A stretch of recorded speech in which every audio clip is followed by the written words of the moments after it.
Današnje predavanje je o meduzah in rebračah. Zdaj, zakaj? No, meni se zdijo ti organizmi zelo zanimivi, ampak se mi zdijo tudi malo underrated. Tako da tudi tisti, ki živimo tukaj ob obali, redko kdo, če ni prav v to usmerjen, jih ne pozna tako podrobno. Tako da sem se odločil, da bom pripravil tak informativni pregled vseh vrst, ki jih lahko srečamo pri nas in še par značilnosti v njih.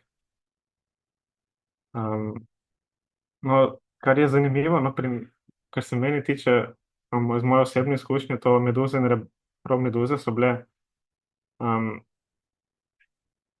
prav prva stvar, ki me je pritegnila v biologijo. Tako da v bistvu mene je naravoslovje vedno zanimalo, ampak prav od bioloških stvari, da bi se prav začel recimo na svojo lastno iniciativo kaj pozanimati, je bilo prav glede meduz. Tako da pač v osnovni šoli sem šel že googlati o meduzah predvsem zaradi tega, ker jaz sem rad plaval v morju in tudi treniral sem plavanje, ampak v morju sem rad plaval tako rekreacijsko, tako da sem plaval krave na dolge razdalje, recimo od Žusterne proti Izoli.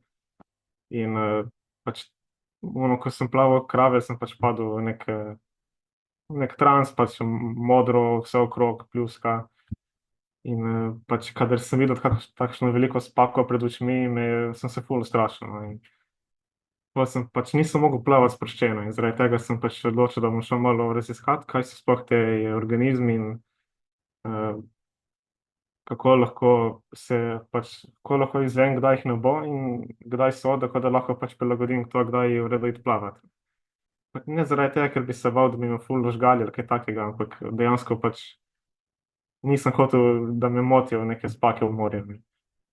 Ampak pol, ko sem šel malo googlati o tem, ko sem se malo izobrazil, dejansko sem videl, da so to ful lepi in zanimivi organizmi vseh sort in barv in velikosti in oblik, tako da to je bila ena izmed stvari, ki me je na začetku biologijo potegnila. Tako da ja, v bistvu pol sem končal še kot to, da sem delal magistrsko na morski biološki postaji na Rebračah, tako da sem v bistvu sodeloval tudi z ljudmi, ki so pisali te članke, v katerih sem bral kot osnovnošolec, tako da sem zelo hvaležen tudi, da so mi dali to možnost. No, gremo se najprej malo pozanimati o samem prostoru, kjer se nahajamo. Torej, jaz sem si izbral podatke, ko sem delal to pač raziskoval za to današnje predavanje. Podatke sem v bistvu ne samo od Slovenskega morja, ampak tudi od celotnega Tržaškega zaliva, ker v bistvu naše morje je premajhno, da bi se samo na njega omejili, tako da gremo naprej si malo pogledati značilnosti Tržaškega zaliva. Torej, to je v bistvu skrajni severni del ne samo Jadrana, ampak tudi celega Mediterana.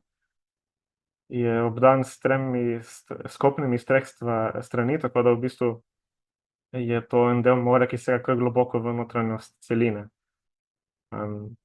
In za to morje so značilne v bistvu velike sezonske spremembe oziroma velika nihanja okoljskih dejavnikov.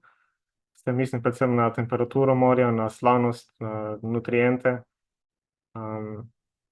in v bistvu tudi vreme ful vpliva, recimo kadar burja piha, lahko v bistvu precej ohladi zgornji plast morja, prvih par metrov.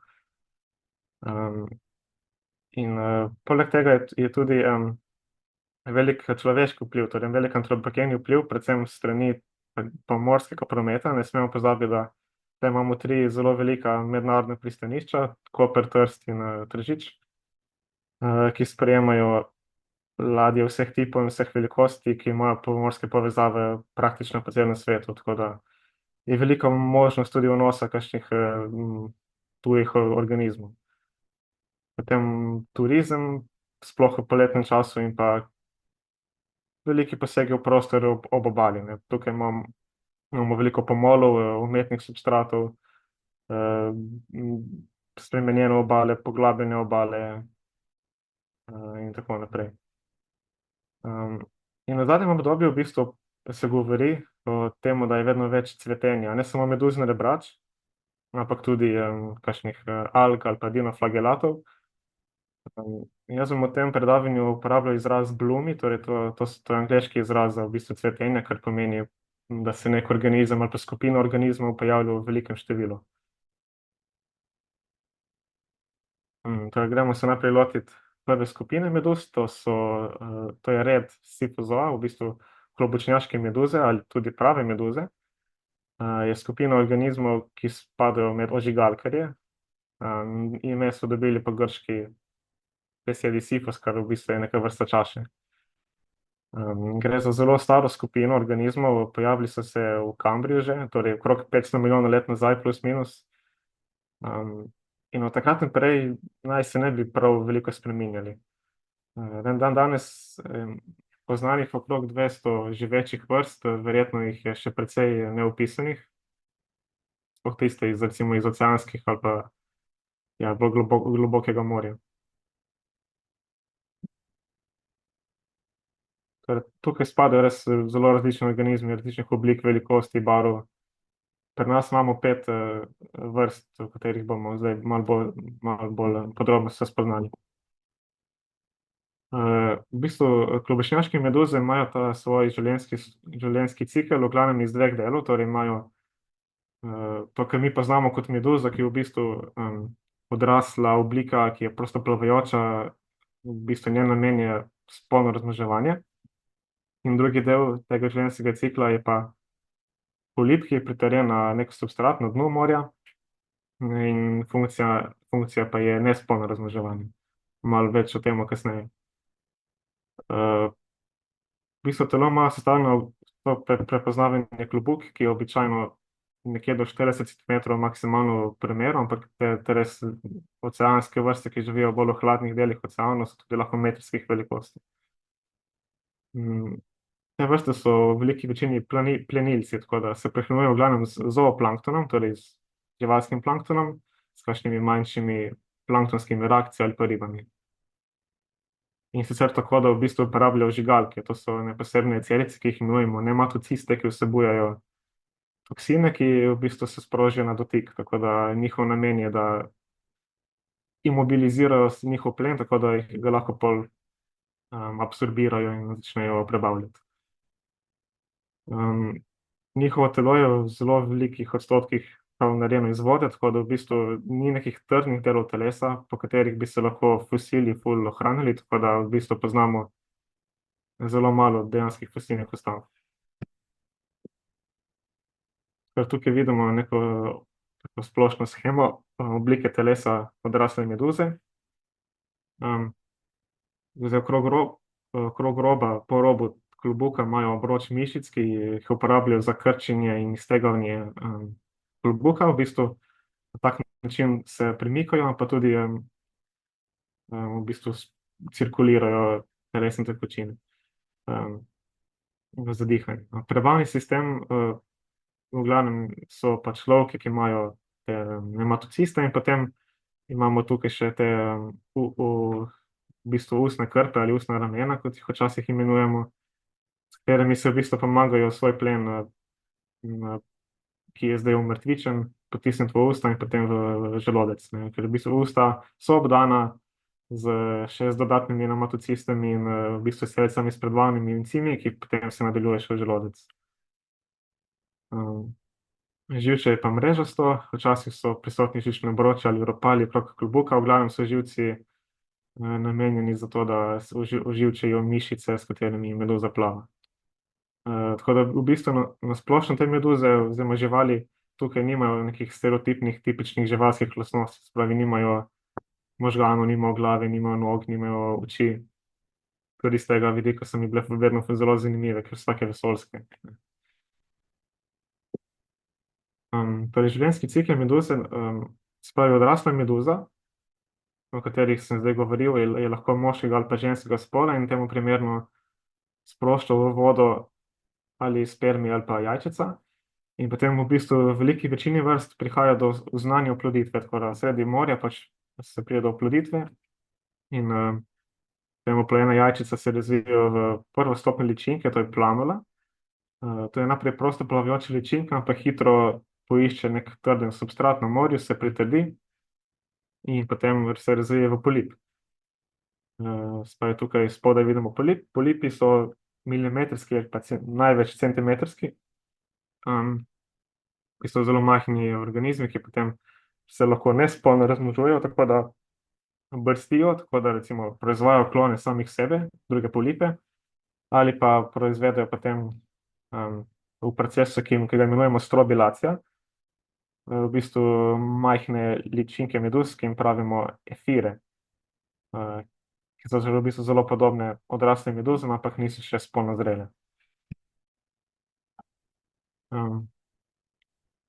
Prva vrsta, ki jo bomo danes pobliže spoznali, je ohati klobučnjak, v bistvu rod Aurelia. Jaz sem se odločil napisati Aurelia SP, ker dejansko ni čisto jasno, ni nekega konsenza, prav katero vrsto imamo pri nas natančno prisotno. Eni pravijo, da je Aurelia aurita, nekatere tudi druge študije, da je Aurelia solida, Aurelia pseudosolida, tako da dejansko te meje med vrstami niso še dobro specifično znane.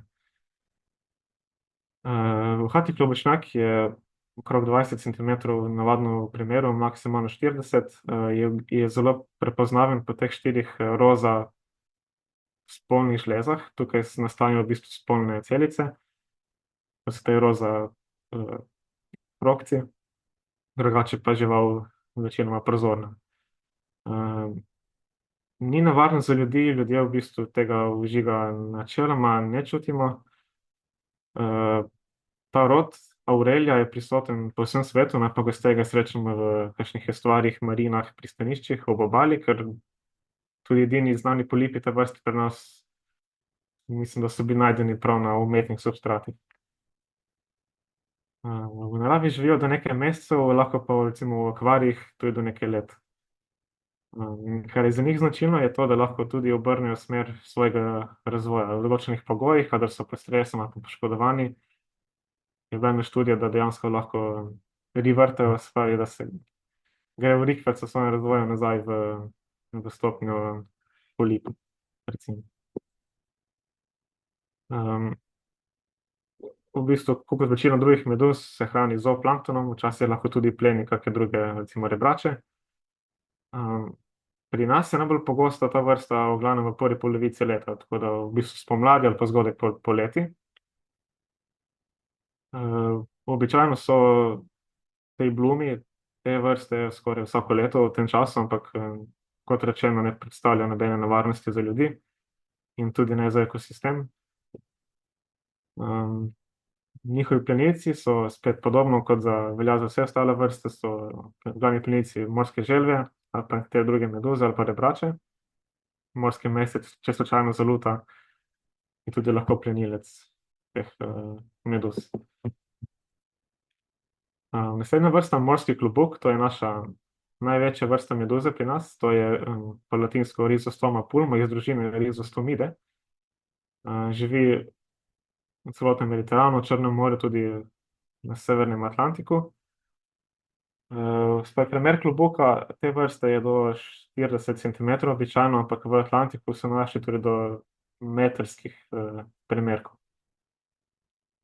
Tudi ta meduza ni nevarna za človeka, njen vžig običajno ni, v bistvu razen za občutljive ljudi, ni zaznaven. Pri nas lahko srečamo to vrsto čez celo leto, ampak tisti blumi odraslih osebkov so najbolj pogosti čez zimo ali pa zgodaj ali pa pozno po zimi, recimo januarja, februarja, marca, ker v bistvu takrat imamo največje število odraslih meduz. Ker v bistvu pozno poleti, ko je najbolj toplo, začnejo strobilirati in potem rabijo par mesecev, da se razvijajo v odraslo obliko. V zadnjem obdobju v bistvu podatki kažejo, da so blumi vedno bolj pogosti, kar je lahko škodljivo predvsem za ribiško industrijo, namreč lahko zaštopajo ribiške mreže in potem imajo ribiči en kup dela in časa porabijo, da te meduze odmaknejo od mreže, ampak v bistvu nimajo pa nobenih rib notri, ne. Podatki kažejo, da se njihova sezona pojavljanja v takih številih vedno prej v letu začne, tako da v bistvu imamo že vedno daljše obdobje, ko jih lahko srečamo. Kompasna meduza, Chrysaora hysoscella iz družine Pelagiidae, je dosti manjša meduza, dosti bolj redka. pri nas, ampak načeloma se vsako leto pojavi. Prav ta vrsta živi v Mediteranu in Severnem Atlantiku, ampak druge vrste tega rodu Chrysaora so tudi drugje po celem svetu. Torej je manjša, je okrog 15 centimetrov premera, ponavadi še manjša. Prepoznano po belo-rumenem klobuku, ki ima 16 temnih ali pa rjavih radialno proge. Hrani se z malimi nevrtenčarji ali pa zooplanktonom in njeni glavni plenilci so morske želve. Posebnost te vrste je, da na začetku so vsi osebki samci, ki pa nato lahko razvijajo še ženskega meta in postanejo v bistvu dvospolniki, hermafroditi. Ta meduza, kolikor sem uspel najti, njen ožig je nekoliko bolj boleč, tako da večina ljudi ga čuti, ni pa nevaren dolgoročno. Zelo redko se pojavlja v velikih številih, ponavadi je to samo tu pa tam kakšen primerek, ki ga lahko srečamo recimo zraven ohatih klobučnjakov spomladi in zgodaj poleti. Prav blumi zelo velikih števil so zelo redki za to vrsto. Naslednja meduza tukaj je morska cvetača, Cotyloryza tuberculata po latinsko, iz družine Cefeidae. Ta je meni ful všeč, ker me ful vesolje zanima, recimo Cefeidae družina je tudi recimo ena družina zvezd s primerljivko vesolja, ki jim pravimo Kefeide. No, ena druga vrsta te družine meduze se imenuje prav Cefea. Je pa še ena družina teh, v bistvu sorodna družina teh meduz, ki se jim reče Cassiopeidae. Tako da v bistvu Cassiopeia je še ena zvezda, poleg zvezde Kefej, iz grške mitologije in recimo te meduze so pa meni najbolj všeč, ne živijo pri nas, to je Cassiopeia andromeda, ena vrsta iz družine Cassiopeidae, to so, po angleško se jim tudi reče upside down jellyfish, ker so vedno na robu obrnjene. In recimo ta vrsta Cassiopeia andromeda je bila že opazena na grških obalah kot tujerodna vrsta, tako da mogoče bo kdaj tudi pri nas prisotna, zdaj upamo, da ne, ampak je tujerodna vrsta in za njo je značilno, da je vedno tako z glavo navzdol na tleh in v bistvu funkcionira kot neka morska vetrnica. Čeprav je meduza in mora migati z klobukom, je vedno tako na tla in zabito v tla, ne. No, gremo se vrniti nazaj na morsko cvetačo. Torej ta naša vrsta, to je avtohtona vrsta pri nas in je kar precej velika vrsta meduze, do 40 centimetrov v primeru klobuka, ampak ponavadi malo manj. Ampak ni nevarna za ljudi, torej tudi če je taka ful velika in strašna, ni nevarna, njen ožig praktično nezaznaven za ljudi. Najbolj pogosto pa je od avgusta do novembra, torej bolj pozno poleti in jeseni. Odrasle meduze živijo pol leta, ampak ne preživijo zime, tako da temu v bistvu majhne meduze, ko strobilirajo, je to ponavadi julija ali pa maja, junija. Niso pa vsako leto enako številčne. Ima to značilno zeleno barvo, ki jo dobi v bistvu iz endosimbionskih fotosintetskih alg zooxantel. Ona te alge pridobi tudi recimo iz svoje prehrane, namreč ne prehranjuje se samo z zooplanktonom, pa tudi s fitoplanktonom, pa tudi z rastlinskim planktonom. In na tak način v bistvu bolj ima še te zooxantele v svojem telesu, ki jih izkorišča, tako da pridobiva fotosintetske produkte od njih, hkrati pa tem algam nudi nekakšno zaščito.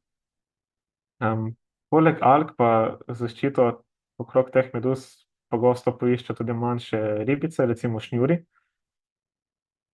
ki jih vidimo pogosto plavati v okolici klobuka teh meduz. Še ena posebnost te vrste je to, da imajo notranjo oploditev, kar pomeni v bistvu, da samice teh meduz ne spustijo jajčec v vodo, ampak jih v bistvu zadržijo v sebi, tako da v bistvu uporabijo lovke, da um, privabijo te spermije in potem potečejo oploditev v kanalih teh ustnih krp.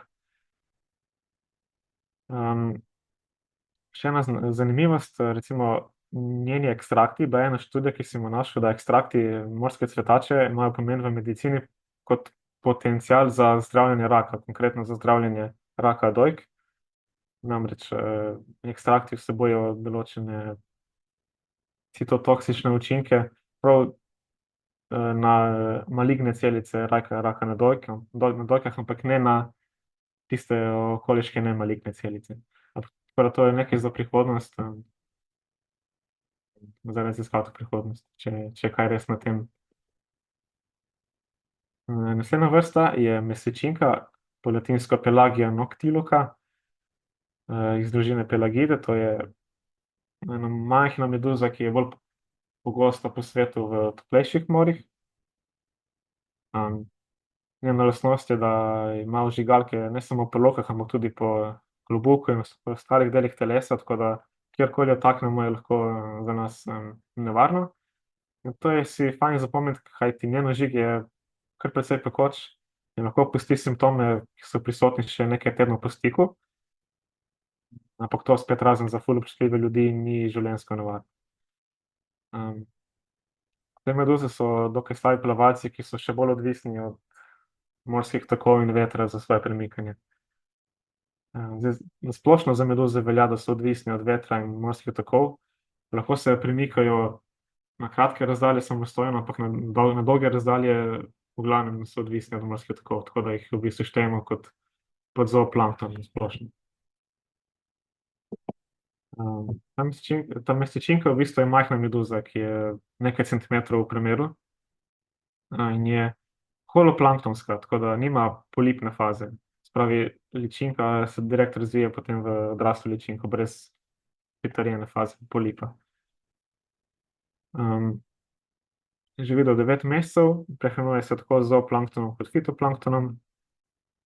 Pri nas je redka, običajno jo srečamo v nekih, recimo, kadar pride z južnimi tokovi ali z balastnimi vodami, ampak v glavnem pride z južnimi tokovi in morskimi tokovi in vetrom v specifičnih vremenskih okoliščinah. Zdaj, blumi te meduze so relativno redki, so pa bili pogosti v 80. letih, takrat je bilo kar problematično za kopalce, plavalce, za turizem, ravno zaradi tega njenega ožiga. Ampak to v zadnjih letih je zelo redko, nazadnje je bila ta meduza v Tržaškem zalivu opažena leta 2018. Še nekaj bolj redkih vrst, ki pri nas niso avtohtone, recimo Virimonema dalmatinum, to je ta desno spodaj, je lahko tudi večja od morskega klobuka, ampak je bolj značilna za južni Jadran ali pa Mediteran, bolj južno. Leta 2014 je bilo opaženih par primerkov v Piranskem zalivu. Enako tudi za desno zgoraj imamo disko meduzo lobata, bilo par osebkov opaženih leta 2017 in 2018. In pa Mavia benoviči, ki je bila kot vrsta prav prvič opisana na Jadranskem morju, ampak najverjetneje je to tujerodna vrsta, ki je bila slučajno vnešena v to morje, ampak je v bistvu doma verjetno na obalah Zahodne Afrike. Najprej je bila klasificirana pod rod Pelagiide, torej recimo sorodna mesečinke, in potem so premestili v svoj rod Mavia. Naslednja skupina ožigalkarjev so hidrozoa ali trdoženjaki. Jaz bom govoril bolj o trdoženjaških meduzah. Tudi oni so zelo star red. Pojavili so se že v predkambriju, v poznem predkambriju, okrog 540 milijonov let nazaj. Polipi so še manjši, pa tudi meduzne oblike so še manjše kot pri pravih meduzah. So maksimalno par centimetrov v premeru. Nekaj vrst je tudi ekskluzivno kolonialnih, se pravi, kot recimo najbolj znana, ki ni pri nas, je sicer portugalska ladica. To je v bistvu nek trdoženjaški polip, ki je kolonialen in je prosto plavajoč, ampak vsak del telesa je sestavljenih iz prav samostojnih organizmov, ki ima vsak svojo funkcijo potem v delovanju celotnega superorganizma. Te meduze, hidromeduze so tudi bolj kratkožive od pravih meduz, ene vrste pa recimo lahko so tudi potencialno nesmrtne, kot je recimo Turritopsis, znana kot nesmrtna meduza, ker lahko recimo spet obrne svojo smer razvojnega cikla. Nekatere hidromeduze, ki jih lahko pri nas srečamo, ni jih veliko, mogoče jih je več, ampak so slabo raziskane. Ena je morsko kolesce ali Aquarea forskalea, desno zgoraj, ta je prepoznana po takih temnih radialnih kanalih po klobuku. In pa levo spodaj imamo vrsto Olindias fosforica, ki je verjetno bolj vezana na neke morske travnike. Tudi zelo majhna meduza. Podatkov o teh meduzah je zelo malo, ampak so verjetno bolj pogoste, kot mislimo. So bolj majhne in redko opažene. In zelo redko so blumi teh vrst. Recimo Aquarea forskalea je bolj pogosta v hladnem delu leta. Okej, lahko se premaknemo stran od ožigalkarjev in se lotimo drugega reda želatinoznega zooplanktona, to so rebrači ali Ctenophora po latinsko. To je prav samostojno deblo organizmov, se pravi, danes znanih okrog 100 vrst, ki so zdaj v ločenem deblu. In to je ena najstarejših živalskih linij, verjetno sorodna ožigalkarjem ali pa še starejša.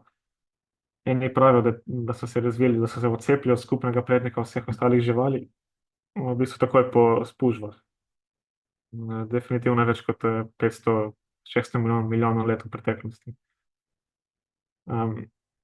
Najdemo jih samo v morju, po vsem svetu in so največji organizmi, ki uporabljajo migetalke za plavanje, za premikanje. Tudi oni so ekskluzivni plenilci, hranijo se z zooplanktonom, tako kot večina meduz, ampak imajo dve telesni odprtini in grlo, ki deluje kot nekakšen želodec. Torej so kot razmeroma relativno razviti.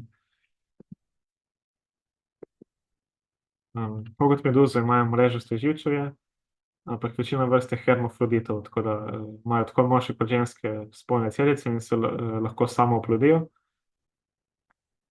Večina vrst tudi nima pravih posameznih življenjskih stopenj, tako da ni neke prave metamorfoze. Mladi osebki so relativno podobni odraslim, ne pa pri čisto vseh vrstah, recimo pri naši vrsti Mnemiopsis lajdi, kjer se tu rodna vrsta pri nas, ampak edina najbolj pogosta. Za njo je značilno, da ličinka je taka bolj okrogla z dolkami, rečemo icidepidna ličinka, potem pa, ko se razvije v odraslo spolno zrelo žival, je pa taka zrežni, bolj ovalne oblike. Na splošno so rebrače relativno slabo poznane. Razen enih parov rodov, ki so lahko dostopni in ki so blizu površju ali pa pri obali, recimo Mnemiopsis, Pleurobranchia in Beroe. So pa tudi, sklepa se, da je še ogromno vrst, ki niso opisane, recimo tiste, ki so v globokih morjih, pa bolj na odprtem morju. Večina vrst je prozornih, razen tiste, ki so bolj v globokem morju, so večkrat pigmentirane. Imajo bioluminescenco, ampak to, kar mi vidimo s prostim očesom, recimo na tej sliki, da se nekaj lesketa, to ni prava bioluminescenca, ampak je v bistvu samo lomljenje svetlobe na vrsticah migetalk. Njihova bioluminescenca je ponavadi bolj temnomodre barve in ni tako zelo očitna na prosto oko.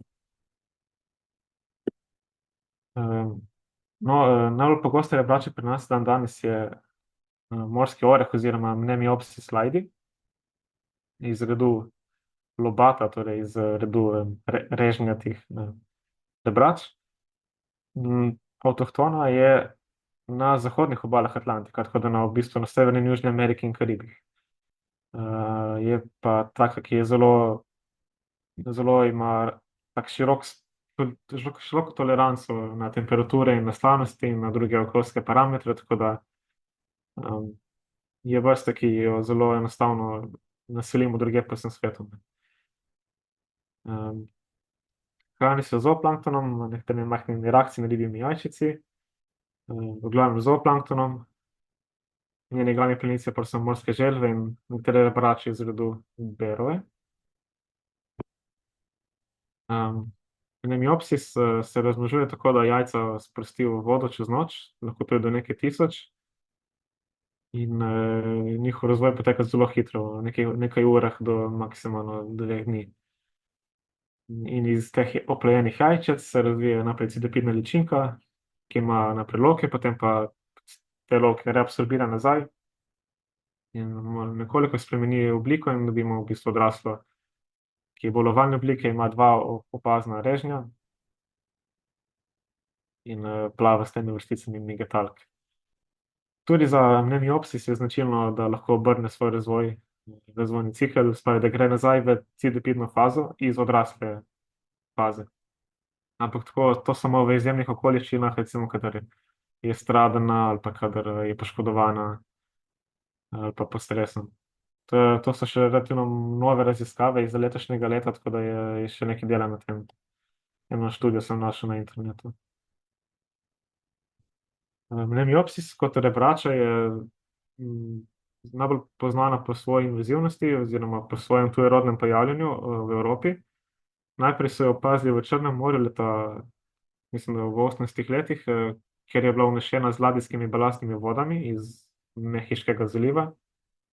In tam je imela negativen vpliv na populacijo lokalnih vrst rib, ker namreč ni imela dosti, oziroma ni imela plenilcev, ful se je namnožila in se je prehranjevala z ribjimi jajčici nekaterih vrst rib in jih je potem je pač populacija teh vrst rib upadla, tako da so imeli predvsem ribiči z njo težave. In šele potem, ko se je verjetno na podoben način s balastnimi vodami unesla ena rebrača iz rodu Beroe, ki je plenilec Mnemiopsisa, se je potem populacija Mnemiopsisa nekoliko stabilizirala.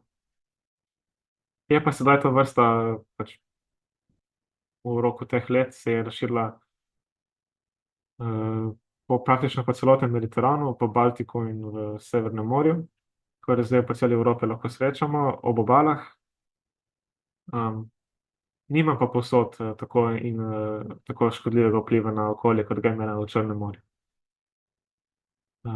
Recimo pri nas, bom povedal, kako je stanje pri nas na naslednjem slajdu. Tukaj pa imamo sliki še 2 vrst rebrač, ki jih lahko srečamo pri nas. Recimo Beroe je rod rebrač rodu Beroida, so bolj ovalnih oblik in imajo na eni strani taka velika usta, s katerimi lahko plenijo tudi veliko večje organizme od sebe. Ampak pri nas so te rebrače zelo redke.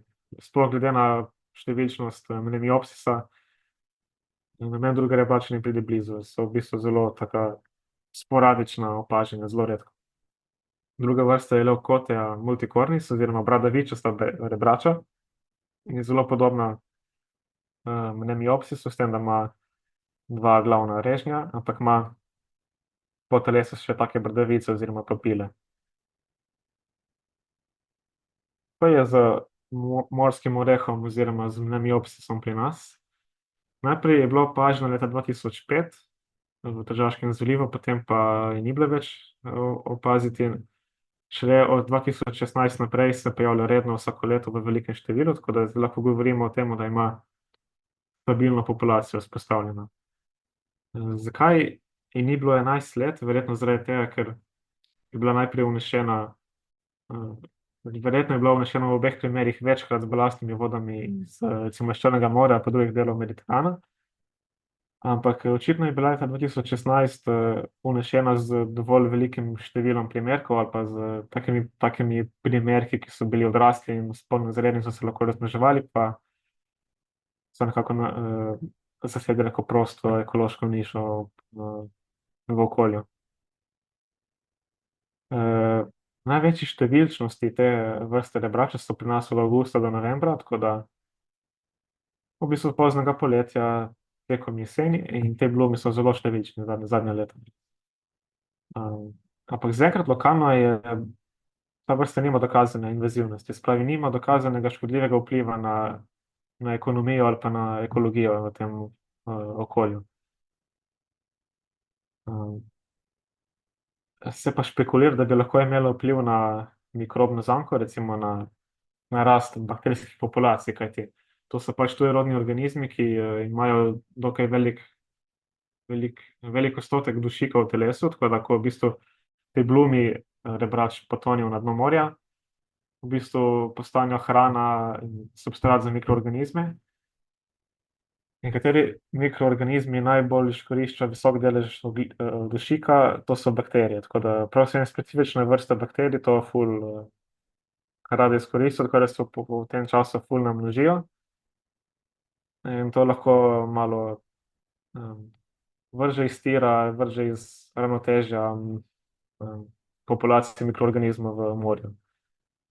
Ampak to je špekulacija. Zaenkrat bilo nekaj študij na to temo, ampak ni nekega zelo očitnega vpliva, da bi to bilo ful škodljivo. Namreč zelo podoben efekt temu ima tudi blum uhatega klobučnjaka, ker tudi uhati klobučnjak recimo je, ali pa meduze na splošno imajo visok delež dušika, tako da ni nič kaj, kar bi bilo posebno novega. Razen če bi recimo te tujerodne nebrače prinesle k nam kakšne druge mikroorganizme, pa druge organizme, ki pri nas niso avtohtoni. Tukaj imam še dve sliki, ki sem jih naredil. Recimo tukaj na desni, to so rebrači iz rodu, iz družine, iz vrste Meneniopsis lajdi, to je ta najbolj pogosta naša rebrača, to sem posnel prejšnji četrtek, tako da še zmeraj so te blumi prisotni, tudi dan danes, v tem aktualnem času. Je pa res, da če gremo na odprtem morjih, ne bomo tako pogosto srečali, večinoma jih bomo srečali ob pomolih, kjer jih zanese morski tok. Na levi pa vidimo morsko cvetačo in s tem lahko zaključim to svoje predavanje. Hvala za pozornost.